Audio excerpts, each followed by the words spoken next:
ಚುಚ್ಚಿ ಮಾತಾಡೋದು, ಅವ್ರನ್ನ ಹೀಯಾಳಿಸೋದು, ಅವ್ರನ್ನ ತೆಳಗ್ ಬರುವಂಗ್ ಮಾಡೋದು, ಇಂಥವ್ರು ನೋಡಿದಾಗ ನಾವ್ ಹೆಂಗ್ ಬದುಕಬೇಕು ಅಂತಂದ್ರೆ, ತಮ್ಮ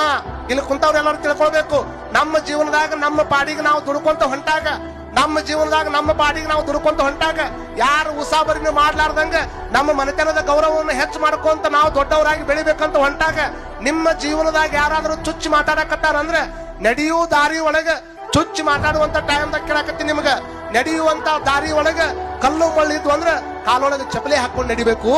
ನಡೆಯುವಂತ ದಾರಿ ಒಳಗ ಚುಚ್ಚು ಮುಳ್ಳುಗಳಿದ್ವು ಅಂದ್ರ ಚಪ್ಪಲಿ ಹಾಕೊಂಡು ನಡಿಬೇಕು. ಚುಚ್ಚಿ ಮಾತಾಡೋರು ಏನಾದ್ರು ನಿನ್ನ ಮಕ್ಕಳಾಗದಾರ ಅಂದ್ರೆ ಚಪ್ಪಲಿ ಬಿಡು, ಜಗದಾಗ ಅವ್ರನ್ನ ಬಿಟ್ಟು ನೀ ಮುಂದೆ ಹೋಗ್ಬೇಕು, ಅಂದ್ರೆ ನಿನ್ನ ಜೀವನ ಬಹಳ ಚಂದ ಆಕತ್ತೆ ಅನ್ನುವಂಥದ್ದನ್ನ ನಾವೆಲ್ಲ ತಲೆಯಾಗಿಟ್ಕೊಳ್ಬೇಕಾಗ್ತದೆ.